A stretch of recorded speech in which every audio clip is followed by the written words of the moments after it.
venci as perseguições, as lutas e a presença do Espírito Santo.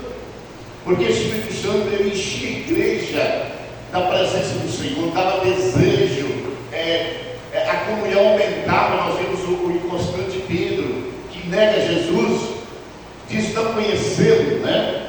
Os demais, nem no pé da cruz estava somente João, porque eles estavam afugentados, com medo de serem presos. Mas depois da descida do Espírito Santo, nós vamos ver que a igreja se fortalece, Deus dá autoridade à igreja. Nós vimos as primeiras conversões, nós vimos os martírios acontecendo. Estevão, ele é morto à espada, né? Os outros são mortos também, mas eles faziam comunidade, não temia, porque eles tinham o quê? A efusão do Espírito Santo na vida deles. Então, nós precisamos da presença do Espírito Santo de Deus. Então, nós falamos algumas principais para a igreja aqui, né? A volta de Jesus, o novo céu, a nova terra, a vitória sobre o diabo e também a presença do Espírito Santo. Então, nós vamos ver também que existem promessas específicas para algumas pessoas que não se aplicam a todos. A promessa específica. Se nós olharmos lá no Velho Testamento, nós veremos pessoas que Deus deu promessa específica. Não deu para todos. Abraão, um exemplo, lá em Gênesis capítulo 12. Deus queria formar um povo que testemunhasse o seu nome, que fosse um exemplo, um povo que evangelizasse, falasse dele. Então, lá em os caldeus, na Mesopotâmia, lá no Iraque, Deus chamou um homem chamado Abraão. E disse: olha, Abraão, estou te chamando, você vai largar a tua parentela. Ele não obedece totalmente, porque ele leva o seu pai, que é lá. Ele leva também Ló, que foi uma pedra no sapato de Abraão. O seu pai morre durante a jornada, mas Ló vai junto, né? E Deus promete fazer dele uma grande nação, onde nasceria um povo que deveria servi-lo, um povo que deveria ser exemplo da nação judaica, e que a partir dele, ele abençoaria as demais famílias da terra. Então, era algo específico para Abraão. Deus deu somente para Abraão. Então, existe promessa específica para certas pessoas. Nós também notei aqui, no caso do rei Ezequias, não sabe. Ele ia morrer, virou para a parede, chorou, e ali chorou, Deus usa o profeta volta, e disse que Deus estava crescendo 15 anos na sua vida. Então, não foi uma promessa para todos, foi uma promessa para o rei Ezequias, lá em 2 Reis, capítulo 20, verso 6. 15 anos de vida, não é isso? Então, nós temos na palavra de Deus, promessa não é para todos. Então, tem pessoas, amados irmãos, tem pastores, especialmente essas igrejas de mal de forma por aí, né? Deus chamou, está lá na palavra, tem que ser cabeça, não cauda. Não, isso foi para Israel. O Senhor fala que vai comer o melhor da terra. Isso foi para a nação judaica. Se ele obedecesse, ele comeria. Então eles pregam promessa que é para Israel. Essa promessa não é para a igreja. E eles não fazem separação. Eles pregam mais o Velho Testamento, porque falam de muita prosperidade no Velho Testamento. Então eles usam aqueles jargões do Velho Testamento, jogando para a igreja. Então, nós somos um país, terceiro mundo. As pessoas estão desempregadas, passam dessas cidades, estão desempregadas. Então eles fazem aquelas campanhas, mostram todo jeito que está escrito na Bíblia. Ou então sabe que é para Israel, ou então enganando as pessoas, enganando, né? E as pessoas desempregadas vão fazer as campanhas, a campanha da aliança, a campanha não sei do que, do galho ungido, do anelzinho sagrado, joga sal, as pessoas pisam, faz muralha, as pessoas atravessam. Não, isso não é para nós. Enche a igreja de cabelado, né? De festa judaica, não. Tem que haver uma separação. A igreja é uma coisa, Israel é outra. Então, infelizmente, isso tem acontecido. Então, os seus membros, por não ter o estudo da palavra, aceitam aquilo, acham que é verdade. Uma vez comprou lá na praça uma hora da mão da dona, ela disse: eu saí de casa, sou da universidade, jogando tanto sal na porta da minha casa. Meu Deus, o que é isso?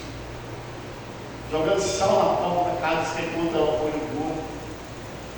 Porque esses crentes não têm entendimento. Ou os seus pastores também não foram ensinados, os seus líderes não ensinaram. Então eles não têm. Então hoje está acontecendo o quê? A igreja é uma padaria de Deus. É uma padaria.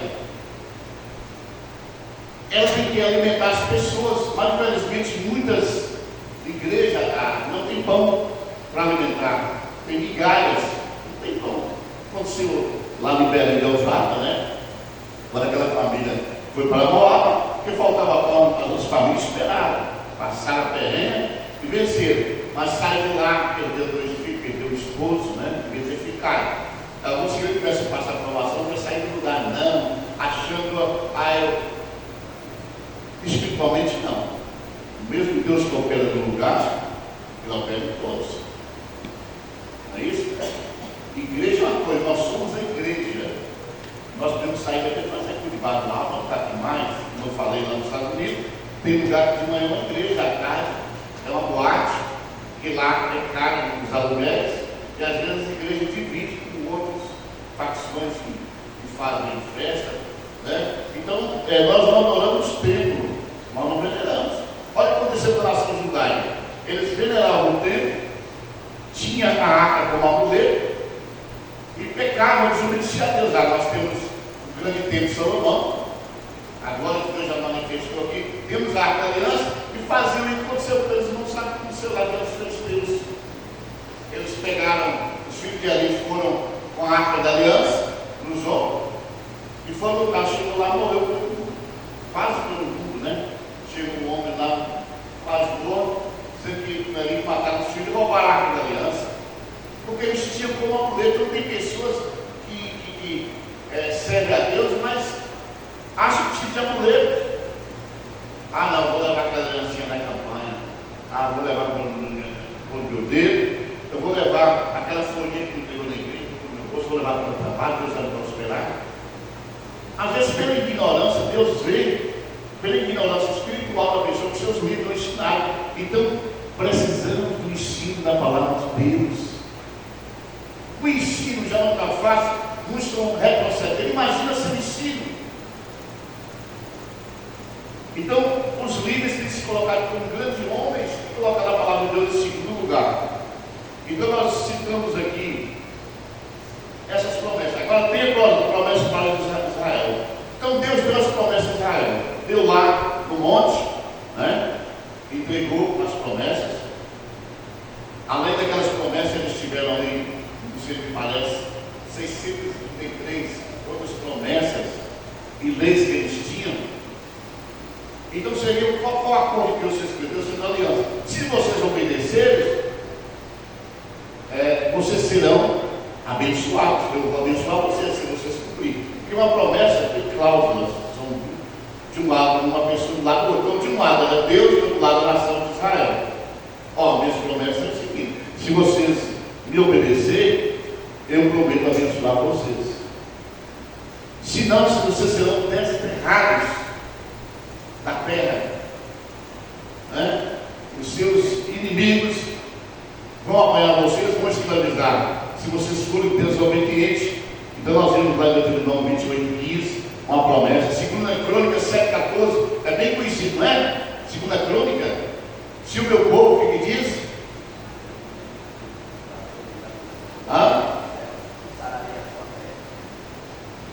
Se buscar, se arrepender, o que ele faria? Ia abençoar a sua terra, mandaria chuva, poderia plantar, ela ia ser próspera, a agricultura, as fontes de água. Então, é um acordo que Deus tinha com a nação. Então, quando nós olhamos lá, quando eles vão para a Babilônia, é porque eles obedeceram as promessas. Eles obedeceram. Eles se afastaram de Deus. Então, como eu falei, eles comeriam o melhor da terra, eles seriam cabeças, as nações seriam cauda, não é isso? Mas eles não cumpriram, infelizmente, né? Eles foram para o exílio, tanto o reino do norte para o leste, como do sul, foram para o cativeiro. Então nós vemos também que a promessa de Deus baseada na natureza de Deus e não na circunstância específica. Nós falamos aqui em caso Ezequiel, 15 anos, Nós vimos a Josué, e Deus falou com Josué: não tema, assim como fui com Moisés, eu serei contigo. Como eu falei, tem uma promessa para Abraão, teve a Ezequias, teve a Josué. Ele deveria simplesmente confiar no Senhor e que ele faria maravilhas como ele usou Moisés, e o povo estava desacreditado. Quando saiu ali do Egito, né? Aquele povo saiu, ali mais de 3 milhões ali, morreram no deserto, e só ficaram Caleb e Josué. E ali, quando os que nasceram no deserto, olha para trás, só vê o título dos pais deles, dizendo: o novo nasceu no deserto. Eles não viram Deus abrir o mar vermelho, eles ficaram batendo com os pais, né? Não, era passar de pai para filho. Falavam, e ali eles guardavam.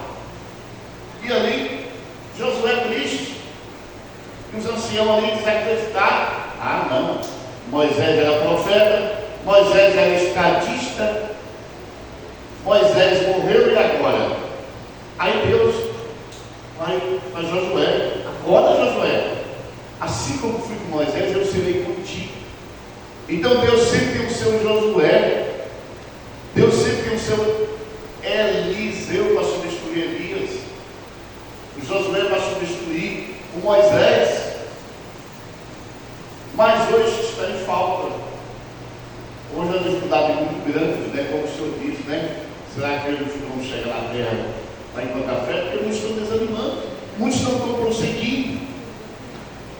E ali nós vimos que o Senhor animou a ele, mandou reunir a nação, o arraial, uma assembleia, e ali a glória do Senhor manifestou. E nós vimos eles atravessando o Jordão e ele fazendo as guerras de Deus dentro da terra prometida. Então Deus fez essa promessa e Deus cumpriu com Josué essa promessa. Deus cumpriu com Abraão a promessa, porque Deus não é mentiroso, Ele vela pela sua palavra. Então nós podemos ver também a promessa da eficácia. Então todos nós temos promessa. Uma das que nós temos, a eficácia da palavra de Deus na nossa vida. Irmãos, pode ver, todo crente que lê a palavra, estuda, ele confia, a vida dele é diferente. Eu falei aqui, ele não anda reclamando, ele não fica falando da vida dos outros, ele não tem tempo para fuxiquinhos, não, para isso não, porque ele está fundamentado na palavra, ele tem a verdade no seu coração. Ele procura, infelizmente, aquele que procura derrubar o outro, como se diz no popular, puxar o tapete, mas aquele que está em Cristo, que tem a palavra, ele ajuda o irmão a carregar a sua cruz. Ele dá bons conselhos, porque nós temos promessa. Nós temos promessa de Deus na sua palavra para nós. Havia essa promessa para Israel, havia assim, então, seja ele um crente nascido no Brasil, fora do Brasil, ou o próprio judeu se crê em Jesus, ele tem promessa de Deus. Nós não podemos ver lá em Isaías 26:3 a promessa na palavra. No Salmo 34 ele fala que aqueles que confiam nele não será confundido. Isaías 41, mas os que esperam no Senhor renovarão as suas forças e subirão como asa, e como águias correrá e não se cansarão. Isso é a promessa daqueles que esperam em Deus, independente de onde eu nasci, de que país. Se eu sirvo a Deus, ele diz: ó, aqueles que esperam no Senhor renovarão as suas forças.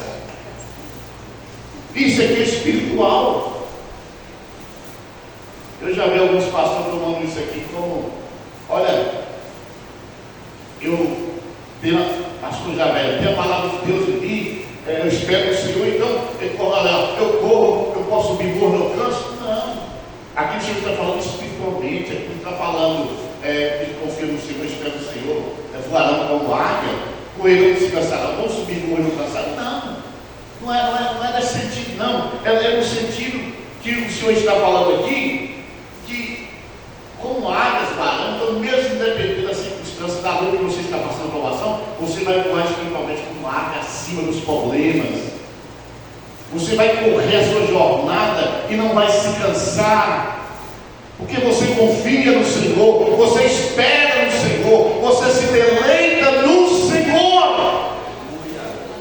Não é fisicamente, não, eu posso falando, não, aqui é bíblico. Olha, se você confiar e esperar nele, você vai subir morro, não vai cansar. Eu já vi, tem nada disso, essa aplicação é péssima, é errada.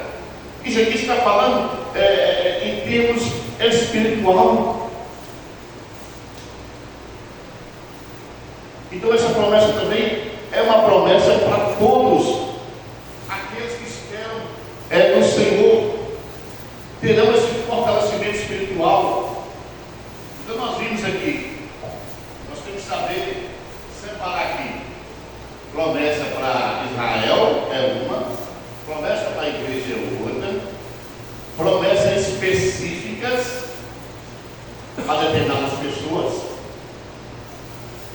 Não é isso? É isso que é uma promessa específica de sua vida. Não vai ser para todos. É igual talentos, dons. Nem todos vão receber os meus dons, ou meus talentos. E todos tivessem os meus talentos na igreja, que seria? Todo mundo tivesse só aquele talento de cantar, e aí a palavra. Então Deus dá segundo a sua de forma de graça, Ele dá a cada um. Não é isso? Ele deu promessa a alguns para cumprir determinada coisa. Então, agora tem promessa para todos. Da palavra, para sermos abençoados, para estarmos se diante das lutas, né? Então, tem que saber separar. Então, nós já vamos fazer um rápido aqui da revista, né? Aqui na nossa revista, ela vai falar sobre a promessa de Deus. É um Deus infalível. Nós falamos aqui, Deus não falha, nós falhamos muito, mas Deus, Ele vela pela sua palavra, não é isso? Ele cumpre a sua palavra. Não há nenhuma referência na Bíblia de que Deus não cumpriu a sua palavra. Ele cumpriu tudo. É o povo que quebrava as alianças com Ele, né? Nós vamos ver aqui também que a palavra de Deus é infalível. Aqui nos diz a palavra de Deus: bendito seja o Senhor que deu repouso ao seu povo de Israel, segundo tudo que Ele disse. Nenhuma só palavra caiu em todas as suas boas palavras que falou pelo ministério de Moisés, seu servo. Claro que a primeira turma que saiu do Egito não entrou na terra prometida, porque eles não cumpriram. Eles não cumpriram aquilo que disse para o Senhor: vou tirá-los, vocês vão me servir no deserto. Mas só que lá nós vimos desobediência total.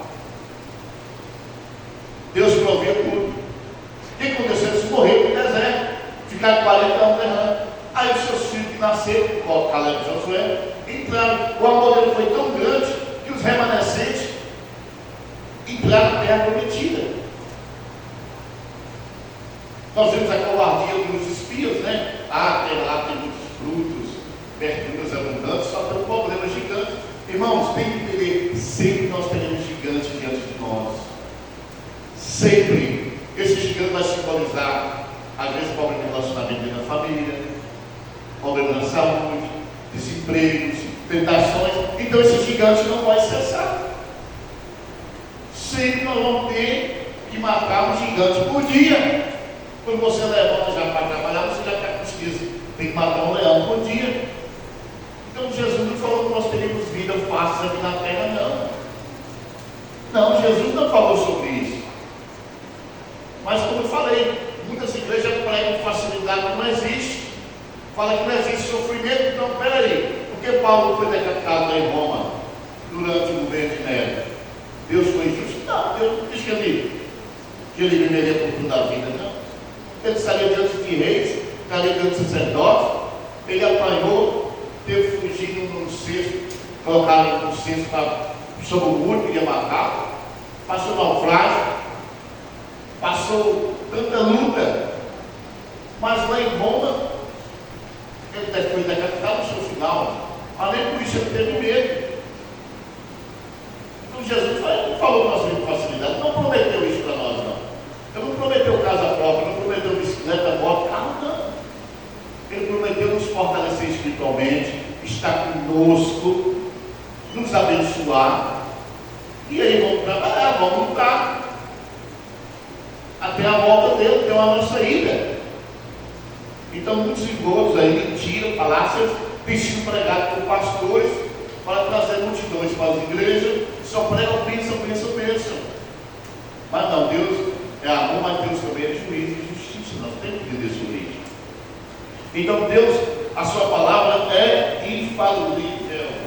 Ele não falha. Ele não mente nem se arrepende. Aqui tem até aqui na introdução, né?